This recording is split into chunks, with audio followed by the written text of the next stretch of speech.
I just third-wheeled on a date with a guy and his mom, and he flipped out when I told him I wasn't going to stay the night.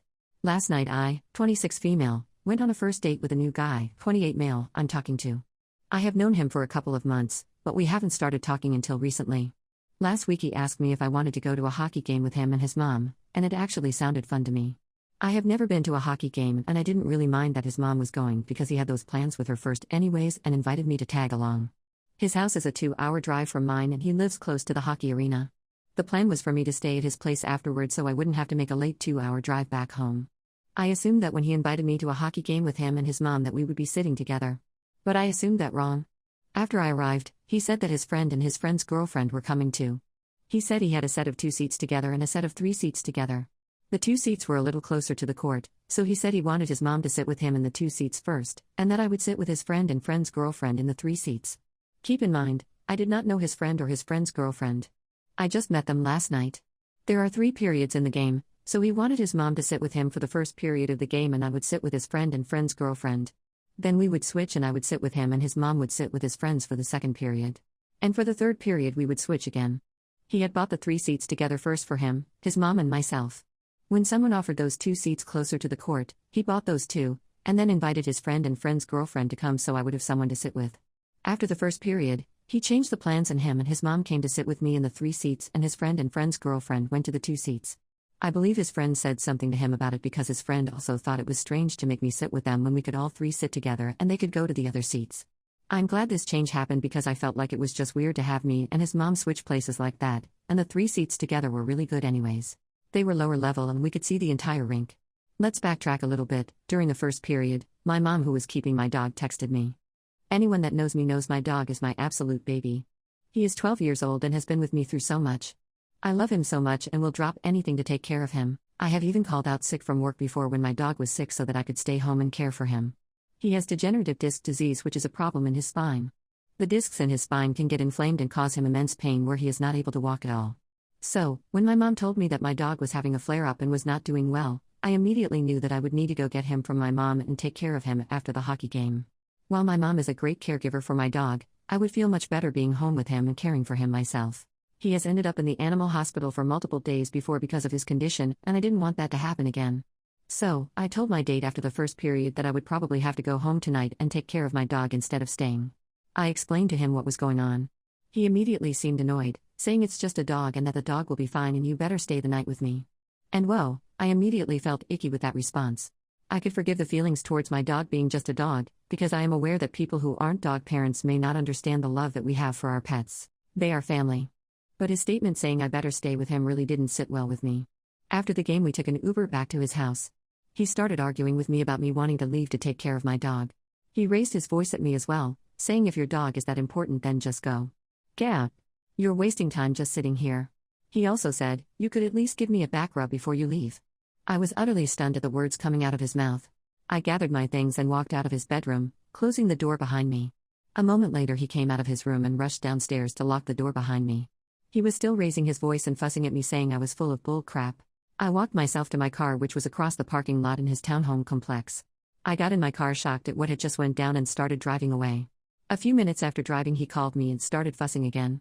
He told me it was a slap in the face for me to leave when the entire night was all about me, and he was doing everything he could to make sure I had fun. Honestly, I disagree with that statement because of how he handled the seating arrangements. But, I was not even upset about that anymore. The reason I was driving home was because my dog was in pain and I wanted to be there with my dog. I tried to explain it again once more but he started yelling and cussing again on the phone, so I hung up. Surely I'm not in the wrong here, right? I still just can't believe this all happened. My 27 female, soon-to-be sister-in-law, 22 female, said something about my 3-month-old that made me really uncomfortable. My soon-to-be sister-in-law, Helen, was over visiting today. Helen loves our 3-month-old and loves being around her. A little info on Helen. She's young, 22, kind of immature, and has terrible anxiety. She babysat our daughter once, and my husband's father was there. I was a little nervous to let Helen do it herself because I haven't known her super long, 1 to 2 years I think. So it was a good trial run with Grandpa there. I totally trust him. Anyways, we were talking about babies crying and how it can really cause your blood pressure to rise and be sensory overload. Well, at one point, Helen said something along the lines of, "She's so precious, but sometimes when she cries, it makes me want to just put a pillow over her face." I was shocked. In the moment, I didn't really know what to say or do, so I just laughed it off. But now I'm completely uncomfortable with Helen ever watching our daughter alone. My husband agrees. Now, here's where it gets tricky. Helen is marrying my husband's brother. Helen currently lives with my husband's sister, Lily. When we were looking for a sitter for the first time, we texted Grandma, Grandpa, and Lily, purposefully leaving Helen out because I wasn't too sure I wanted her to babysit. Lily couldn't babysit, but since her and Helen lived together, Lily asked Helen, and then we felt like it would be rude to say no, and since Grandpa was going to be there, we were okay with it. Now, how do we go about talking to Lily so that we can still have her babysit, but let her know not to ask Helen if she's unavailable? Should we even do that to her or just forego asking either of them? Is that too much to put on Lily? I get that people have intrusive thoughts that cross their minds and that just people sometimes think something they never actually do. But to verbalize it about my child to me just made me really uncomfortable. My 28 female boyfriend, 29 male of 2 years will not stop speaking in a fake Italian American accent and keeps making up foreign words.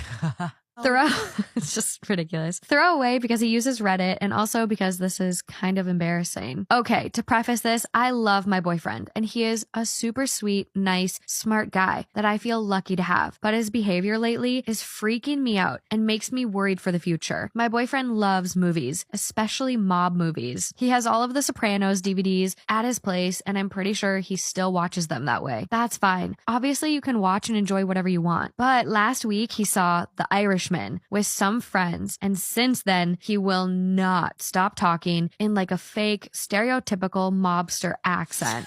We were in an Uber the night after going out to dinner, and admittedly, the driver was going a little fast, but my boyfriend kept muttering things like, "Who's this fucking guy, huh?"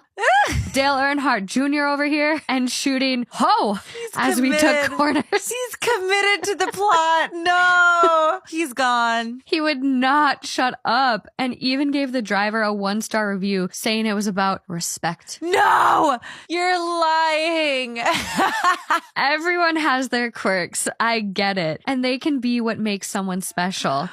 At first, it was even kind of cute/funny, but I just can't really understand this shift all of a sudden. It's been a week, and he continues to make asides in this voice. And when he gets drunk, he speaks in made-up Italian. No. Like, we were having dessert at my sister's, and he came up to me and said, quote, "Hey, Ma, I got some home and hit the drapini." No. I'm the DD. I don't drink. So I asked him why he wants to leave and what a drapini is. His response was, quote, "You know, like a shower." He said drapini for shower? Yeah. Drapini is not a word in any language. He also never called me Ma before. Oh my ever. God, that he was referring to his girlfriend? Yeah. No, I thought he...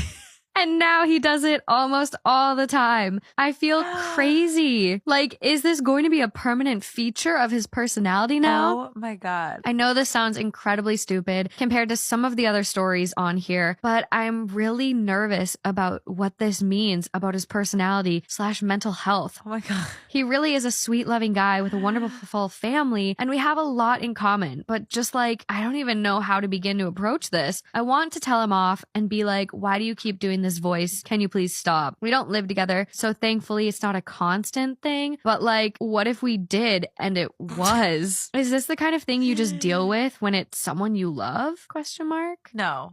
I keep thinking, why doesn't she just talk to him about it? Why not join him? If you can't beat him, join him. Hey, Ma, let's go. I need a drapini. Mom, yeah, I can't. My husband told me he hopes I die during my surgery. I am getting a gastric bypass in 2 weeks. I have had this plan for over a year when I got insurance. It was a snap decision, but my weight has been an issue my whole life, and my GP has been pushing me to get the surgery after multiple failed attempts at trying to lose it myself and multiple health issues being made worse by my weight. A year ago, I made the decision during my lunch break to get health insurance, and the fortnightly payments have pretty much kept me motivated in my journey to better myself because, oh my God, it's so much money. My husband was so angry when I called and told him I signed up for the insurance. He told me it was a waste of my money and I didn't need to lose weight, but after a short argument, he didn't bring it up again. Months went by and I forgot about it because I had a whole year to wait before I could do anything, but I was taking steps to better myself in other areas. I started dressing nicer. I went into a clothes store for the first time in a decade and spent $1,000 on a new wardrobe, which sounds like a lot, but I've hated myself for so long. I only wore t-shirts and joggers. I went to the hairdresser for the first time in 6 years. I went to the dentist. I'm looking into maybe braces. I started my bachelor's of data science. Like when I say I have completely taken this as a chance to become a new person, I am not joking. I want to come out of this being proud of who I am and not just the same me in a skinnier body. My husband is not supportive at all of this. Every step of the way, he told me that I'm just doing the wrong thing. I'm spending too much money. The clothes I wear don't look good. I'm not smart enough to do data science. I just ignored it because I thought maybe if I improved myself, it would motivate him to do the same. He doesn't even need to get a better job or anything like that, but maybe he could cook more or do stuff around the house or take care of things I can't because I'm so busy. But he won't. Like, we're only 25 and 26. We can do anything we want. Our life isn't over yet, and we have only just started it. He doesn't have to spend the rest of his life doing nothing. The closer we got to my surgery date, the more he would send me videos of bariatric surgery patients telling their stories going wrong to scare me out of doing it. He would tell me statistics of me gaining weight back and that I'll probably still be fat, so there is no point. After about a week of this, I snapped and an argument ensued. I called him lazy and said that he's living off my money, so I don't know why he complains so much. He told me he hopes I don't wake up from the surgery and walked out. He won't answer my calls now, and I think in 2 weeks I'm going to come back out of surgery without a stomach or a husband. Well, would you look at that? You're going to lose 200 pounds right after your surgery in the form of your ex-man. What is it about like certain men who will lose their shit when a woman decides to make changes in her life, especially beneficial ones? I think he's scared that he's gonna lose you because you're gonna become this badass bitch in a form of like not just your body but like self-confidence and going to school and all that, and he's just be like, what the hell, like she's gonna find someone better than me. And what they do is they sabotage. They try to belittle you as much as you can and make him think like I'm the best you could do, so you're stuck with me. I exposed my husband to our family and friends after he divorced me over email. I, 47 female, woke up yesterday morning to an email from my husband of 21 years, 50 male, entitled Working Things Out. Very deceptive title because instead of arranging a meeting or even a phone call, my husband goes on a 4-paragraph soapbox speech about how marriage is supposed to be, for the most part, an in-person commitment and that it pains him to say this but this cannot go on anymore. He goes on in a very clinical detached tone to describe how us not speaking for a week before our big fight, and then not hearing from me for the week afterwards, is abandonment for him, so he's filing for divorce. He then asked me to tell me what things of mine I wanted him to ship, and that he wants to do things fairly via mediation. He also said he'd only be responding to calls regarding our daughter and to contact his lawyer for everything else. This is the straw that broke the camel's back for me, because leading up to Thanksgiving he's already been complaining that he's spending the holidays alone and it's all my fault. For a little context, I moved with my daughter, 16 female, from Kentucky to Atlanta 3 years ago because she wants to get into acting and singing. She's now attending a performing arts high school and trying to make a living acting. My husband was supportive at first. He sent in 60 applications to jobs in Atlanta, but even though he's been a manager at a motel for 13 years here, he only got entry-level interviews. My husband initially said there's FaceTime and he has airline points. But soon I saw how inflexible he was. Every conversation was unbearable because if I picked his brain, I knew I'd be running into a brick wall. Instead of learning to enjoy long distance, it was like fulfilling marriage is equal to long distance? Nope. He asked us to move back during the actors' strike. At that time, we had already agreed he could make love with others as long as he fulfilled his other obligations. He agreed to our arrangement but dumped the woman after a month and got more petty, saying the women he wants wouldn't be into married men. Our final fight was over when I said we were going to have a virtual Thanksgiving with my mom and wish her recovery from her surgery. He said, "Why don't you come back and tell her in person?" He also said instead of me giving input over Christmas decorations to come back and do it in person. He said he had more intimacy with the SX worker than me because it was in person, and I called him a hospitality manager stereotype, unable to adapt to any change and stuck in his path. The fury boiled over after his email, and I replied and sent a copy of the email to the extended family, friends who only hear from him and his side, and his co-worker and friend of the family. Just to tell them that the man who says he's the peacemaker is divorcing me over email and that he's been seeing other women, and saying that his 1-month fling with a SX worker was more fulfilling. Am I in the wrong here? My only regret is that a friend's kid got a hold of the email and I've had to shield my daughter and explain that her dad is divorcing me. I ended my 2-year relationship after she told me about how her last relationship ended. Everyone wants me to reconsider, but I'm not sure I can. I, 32 male, have been in a very serious relationship with my girlfriend Anna, 29 female, for over 2 years. To be perfectly honest, Anna is perhaps the best thing that has ever happened to my life. She is perfect in every single way, and I sometimes feel that she is out of my league. Even early on in our relationship, I felt that she was the one with whom I'd start a family and grow old. Literally, Everyone I know loves Anna. My parents, siblings, friends, and even my coworkers think we are a really good match. I have met all of Anna's close friends and family, and like my own, they all happily accepted us, thinking we were the perfect match. I am not joking when I say that 99% of the time, our relationship felt like the honeymoon phase. Anna had not been in a relationship for 3 years before we started dating. From her friends and herself, I've heard that her previous boyfriend, Ian, was a good guy, but they just didn't see eye to eye on some issues. Beyond that, I have never really thought too much about Ian. Anna and I tell each other everything, so I always thought there wasn't much else to this story. Apparently, I was very wrong. On Sunday, November 12th, Anna and I were at a small cafe enjoying some drinks when she started talking about how serious our relationship is now and that we needed to be transparent about everything. I listened carefully but didn't think too much about it since I believed I knew nearly everything about her. I became more attentive when she started talking about how she felt she could tell me anything, including how she and Ian broke up. I became interested in this and asked her what she meant, as I was under the impression there wasn't much else to her story. She seemed uncomfortable and then finally said that she and Ian had broken up because she had cheated on him. To say I was shocked would be a major understatement. In the entire time I had known Anna, I would have never imagined she'd be capable of something like that. Anna noticed how shocked I was and said that she had made a terrible mistake at the time, and she had severe depression due to grad school and many things happening in her personal life. She told me that she cheated on him for about a month before he found out and ended things with her. She had begged him to stay, but he refused, and that was that. At this point, I was too stunned to say anything, and we completed our meal in silence and headed back to our apartment. The next few days afterward were a blur, and I remember that we didn't speak much for most of the part, partially because I felt I would never be able to come to terms with the fact that Anna had the capacity to cheat, and partially because of our work schedules. On Friday, I sat down with Anna for our first real conversation since Sunday. I told her that I didn't think things between us would work out and that I wanted to end our relationship. Anna cried a lot and begged me to reconsider, but I told her that my mind was made up. After the conversation, she went to stay with a friend of hers. I texted her, offering to keep her stuff in my apartment until she found a place of her own, and then she could move out. Her only response was that she wanted us to think things through once we've cooled off and not decide anything drastic until then. Honestly, the whole thing has just made me feel miserable. I feel like the person I thought I was going to spend the rest of my life with was a lie. I've spoken with my friends and family about the issue, and quite a few of them think that I should look past this, as Anna is amazing in every other way. A few of my friends even think that I'm being unreasonable and too cruel to Anna. I feel very conflicted and miserable with the whole thing and how it ended. On one hand, I feel that Anna is perfect for me, on the other hand knowing that she can cheat makes me think that I'll never be able to trust her. I feel that the people in my personal life know the wonderful person Anna is, and for that reason, generally think we can work it out. Which is why I'm posting here for some insights. Am I wrong for breaking up with Anna after finding out why her and Ian broke up? He turned into the perfect husband, but I discovered it was all an act, orchestrated by the woman he was having an affair with. Everything changed about 3 years ago and my husband became my dream man. Before that, we suffered a lot in our marriage. After 2 hard pregnancies and postpartum depression, my intimate drive was diminished and we fought all the time. After 4 years of a dead bedroom, we started therapy.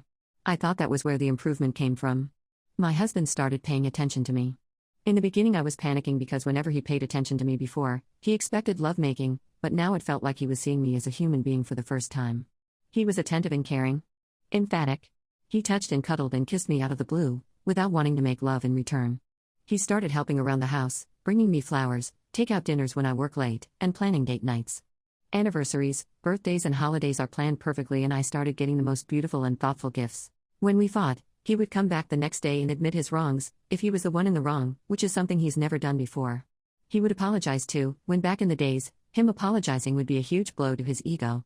He said he was happy all the time and that he was lucky to have us as his family. Everything was better and I even got my intimate drive back, more than I could have ever expected. I found their conversation about 5 days ago and I have probably spent over 50 hours reading them. 3 years worth of conversation. He would tell her his woes and she would listen. 99 out of 100 times she sided with me. She taught him about intimacy and how important it is in marriages. The tragically funny part is that he never got angry or offended by her telling him off. Calling him silly, stubborn, or at times, a man-baby. Her honesty was brutal and yet he agreed with her. She was the one suggesting all the changes and he would ask her for advice about gifts, traveling, and all the beautiful things he did for our family. He thanks her all the time for helping him turn his miserable home life around, making it tolerable.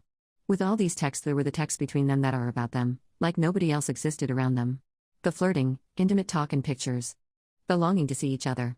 He says she is the love of his life every day and that he wishes their circumstances were different. She says the same. They both agree that divorce would ruin their families and that they couldn't be that selfish. How admirable. I feel nauseous. My happiness for the past 3 years was fake. I don't know what to do. I want to hurt them, I want to expose them and I want to ruin whatever they think is perfect happiness.